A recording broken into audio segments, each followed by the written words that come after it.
सन 1565 मुस्लिम शासकों द्वारा भारत पर काबिज हुए लगभग 600 साल बीत चुके थे।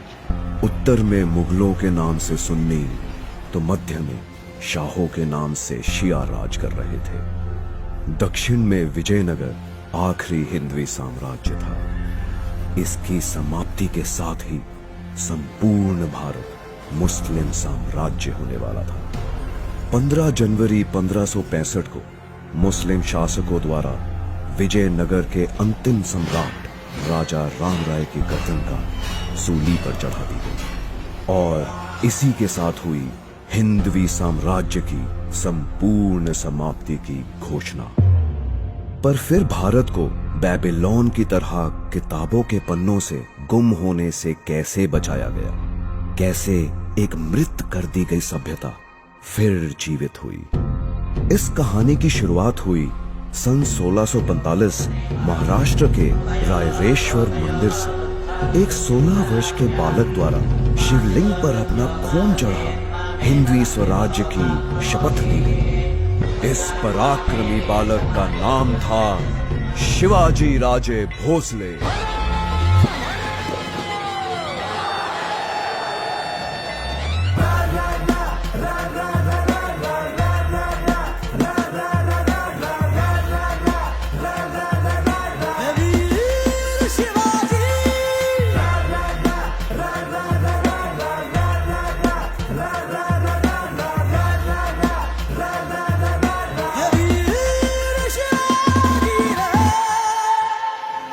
केवल 16 वर्ष के इस बालक ने 2000 की सेना के साथ विश्व की सबसे बड़ी सल्तनत को चुनौती दे डाली। एक एक कर वो मुगलों व शाहों के किले जीतने लगा। सन 1659 में मुस्लिम जगत के सबसे खूंखार सिपहसालार अफजल खां को शिवाजी से निपटने के लिए भेजा गया। कहा जाता है कि शिवाजी पर आक्रमण की शुरुआत जल्लाद अफजल खां ने अपनी 40 रानियों के कत्ल से की थी, लेकिन शिवाजी की चतुराई के सामने अफजल खां की बेरहमी भी काम ना आ सकी। स्वयं को अफजल खां से डरा हुआ बताकर शिवाजी ने उसके सामने संधि का प्रस्ताव रख दिया। अहंकार में मदहोश अफजल खां चंद सैनिकों के साथ संधि करने शिवाजी के किले में दाखिल हो गया। शिवाजी ऐसा मौका चूकने वालों में से न थे। शिवाजी द्वारा अफजल खां का अंत कर मुस्लिम सल्तनत को बड़ी मात दे दी गई। इसके बाद कोल्हापुर, पवनखिंड, उम्बेरखिंड, चाकन, कल्याण, सिंहगढ़, पुरंदर और पुणे जैसे दर्जनों युद्धों में शिवाजी द्वारा मुस्लिम सल्तनत की जड़ें हिला दी। शिवाजी को रोकना नामुमकिन सा हो गया था। ऐसा लग रहा था मानो दक्षिण में विजयनगर का हिंदवी राज फिर से जन्म ले रहा हो। पर औरंगजेब भी जोश में होश खोने वालों में से नहीं था। कुछ दिन के धैर्य के बाद उसने एक दिलचस्प दांव खेला। अपने अधीन हिंदू राजा जय सिंह को उसने शिवाजी के मुकाबले में खड़ा कर दिया।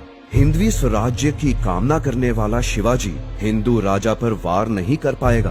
औरंगजेब ये बात भली भांति जानता था और ऐसा ही हुआ। शिवाजी को पहली बार पीछे हटना पड़ा। जीते हुए 35 में से 23 किले मुगल सल्तनत को वापस करने पड़े।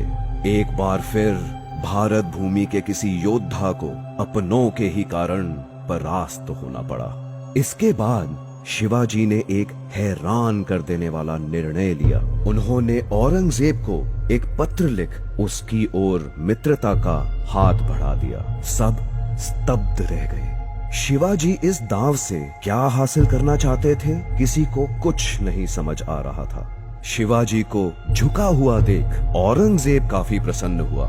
मुगलों से हाथ मिला शिवाजी द्वारा दक्कन की शिया सल्तनतों को जीता जाने लगा। संपूर्ण भारत को मुगल शासन के अधीन देखने का इच्छुक औरंगजेब शिवाजी की कुशल रणनीति से बेखबर था और दक्कन में शिवाजी की इन जीतों को अपनी जीत समझ रहा था और आखिर एक दिन 6 जून 1674 में शिवाजी ने 50,000 से अधिक ब्राह्मणों, पुरोहितों, क्षत्रिय राजाओं व व्यापारियों को एक भव्य समारोह में एकत्र किया।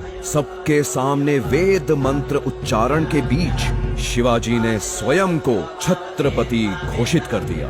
हिंदवी सल्तनत अब एक स्वतंत्र सल्तनत ऐलान की जा चुकी थी।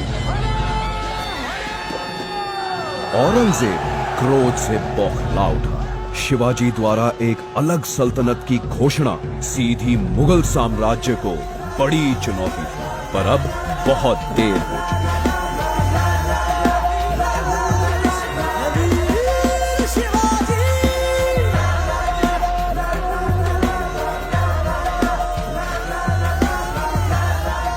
औरंगजेब के साथ संधि की आड़ में शिवाजी द्वारा अपार शक्ति इकट्ठी की जा चुकी थी। सैकड़ों किलों को फतेह कर हिंदवी सल्तनत का प्रभाव पूरे दक्षिण भारत में फैला दिया गया था और अब उत्तर के मुगल साम्राज्य से निपटने का समय था। लेकिन एक दिन 3 अप्रैल 1680 को अचानक शिवाजी की मृत्यु की खबर आई। सभी की धड़कनें रुक सी गई, समय थम सा गया।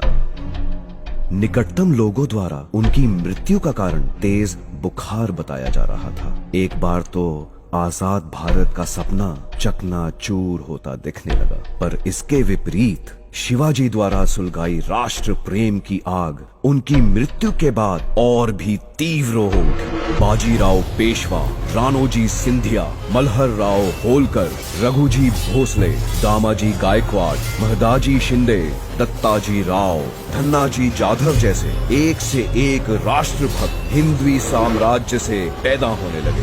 देखते ही देखते बुंदेलखंड, गुजरात, अजमेर, बेरार, मुल्तान, अवध, आगरा, इलाहाबाद, लाहौर, एक के बाद एक सभी मुगल राज्य गिरते चले गए। 1760 तक मुगल सल्तनत सिर्फ दिल्ली के इर्द गिर्द सिमट कर रह गई। उत्तर में पेशावर से लेकर दक्षिण में पौंडीचेरी तक हिंदवी स्वराज्य का परचम फैल गया।